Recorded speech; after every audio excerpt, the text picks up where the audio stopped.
Let's get right into it. Welcome back to Hip Hop Grapevine. It's your boy Jay. If you want more videos like this, subscribe, hit the notification bell so you can get our future videos. Today we got Wack 100 on Clubhouse with 1090 Jake. He got in a screaming match with 1090 Jake for exposing QCP for snitching allegations. Apparently, QCP sent somebody to prison, so 1090 Jake exposed them. We're going to listen to the audio, and I'll be right back with my commentary. So that's when I was like, you know what? I seen everybody talking about it. I'm going to just look into it and see what I can find. Maybe it's tucked away. Maybe it's sealed. Maybe it's whatever. It took me less than 15 minutes and like $30 to get every single fucking document in the case. Man, that's crazy. So how do you feel about his response today? Saying that, basically like, he ain't no street nigga, et cetera, et cetera. Well, that's what I said in the video. So I was telling Remo, I was like, all he got to do is say I wasn't in the streets. If he's a businessman and all he's doing is business and he was the victim of a crime, I don't see what anybody's gonna, have a problem with. But if he was in the streets and he was doing this, that, and the third, which they're alleging he was, then I'm guessing that he would get held to some type of code. You know what I mean? But I don't know, bro, because I don't looked it up, and he got some charges in his history. He got aggravated. I don't care how you sugarcoat it. If you got paperwork on you, then you consider the snitch. Whether you in the streets or not, that's what people are going to look at you as. You're going to tell. So 1090 Jake exposing this paperwork don't mean nothing but him exposing a snitch. Ain't that what he's supposed to do here in the street life? Assaults. He's got shooting charges. He's got a shooting case from 2007. But none of his criminal cases, none of the paperwork is there that I could see for whatever reason. Now in certain states, I think Florida, they didn't start digitally recording paperwork, I think until 06 or 07. So I don't know if it's the same in Atlanta and they just don't have his cases, but none of his criminal cases were available when I ran his name. So a lot of people feel like, what makes you qualified to be exposing this? What makes anybody qualified? For sure. Like, I didn't know, like, what do we got to go through a fucking application and get street approval? Like, who the fuck, who decides that? The motherfucker that knows how to Google this shit and get the paperwork is the one that's qualified to speak on it. Hey, yo, 1090, so what happened with that nigga you ratted on? What was the end result of that? They ain't right on nobody. Come on, bro. What you talking about for real? Nah, for real. Like, let's talk about. Nah, for real. What are you talking about? That's whack. The ratting, bro. What ratting? So now you gonna act like you don't know? Nah, I'm just saying you acting like you know. You acting like you know because you don't know what's going on. Instagram, I told you to make the call because they made a blood call out your mouth. Let's talk about your rat. I want to talk about your rat, nigga. I want to talk about. So what? I see you as a motherfucking modern day Klansman that's trying to tear down black people. Our business ain't your business. But let's talk about it. Let's show. Like, shut the fuck up. Shut the fuck up, boy. You talking about? Boy, now.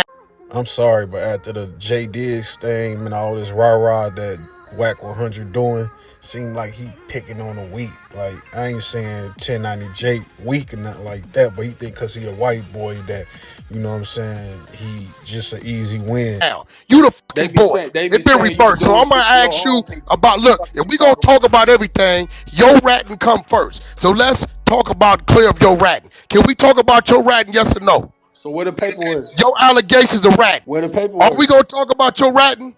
Where the if we can talk about your motherfucking ratting, you little bitch. Don't come in here and talk about no black man on no platform. You little bitch. Take your motherfucking ass over there. Take your ass over there to the Ed Sullivan show. Shut your bitch ass up. Sit down while I'm talking to you, you little motherfucker. Now let's talk about your ratting. Listen, you content.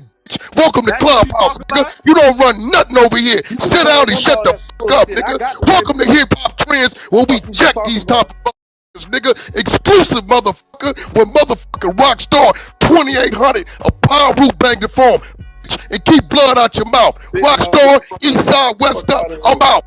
Nigga do anything to go viral, cuz dead homies. He was supposed to stay in here. You see, I'm in here on the dead homies, nigga. I was just sitting back letting Jake get his thing off, cuz. No, I mean Now, fam, that was the perfect contradiction though, right? Because I mean, he talking about tearing down the black community. Boosie just did an interview speaking on snitches with Vlad TV, and he said when yeah, somebody snitch, they I don't think take into Wack whole I thing mean, it's is, a little bit different when you come from a community and you know more about the way that it moves. So it's kind of hard to tear down something that you know versus something that you're just trying to figure out, and then you're just exposing it without even really even knowing the background. Well, what community do I come You're from? not from a black community. Not my stepmother black. I got two black brothers. Rockstar, check your That back makes you channel. Yeah, black. black. My That makes daughter's you mixed. black uh, though. That's not what I just said. You said the community. You didn't say what my genes were. his whole thing is, P is his homeboy. You feel me? You know Yeah, what I'm saying? I don't And doubt that, bro. And at the and same time, P and they put a black close. man away that was taking care of 6 kids. That's in the paperwork. You said what? P put a black man away that was taking care of 6 kids. What else was he doing to get Yeah. himself put away though? That's in the paperwork. That Boosie just said when you snitch, you're not thinking about the kids, you're taking away their parent, whatever. Yeah, and you could take into consideration, okay, well, he did what he did and whatever, whatever. But at the end of the day, the paperwork is what the paperwork is. I don't know what fucking paperwork he been reading. Okay. Talk about Okay. shit was Okay. dismissed in 2012. All this shit happened in '09 and '10. He kept getting re-indicted because P kept giving the police new information. It's in the paperwork. I can send you the whole. I got the fucking the sentencing transcripts that break down the entire thing. I got what he actually wrote in his statement, how everything happened. He heard it was somebody named Keon that was at the mall. Called the police. They came. They find dude in the car, whatever. They pick him up. They get him with the aggravated assault, right? He wasn't charged with, he had warrants for murder. It breaks down how the warrants for murder came about. When he got shot inside of that house, he went to talking to the police, gave them a description of somebody that wasn't even the right dude. He said, oh no, this dude had a mohawk, a face tat, all that. The dude's stunner didn't have none of that shit.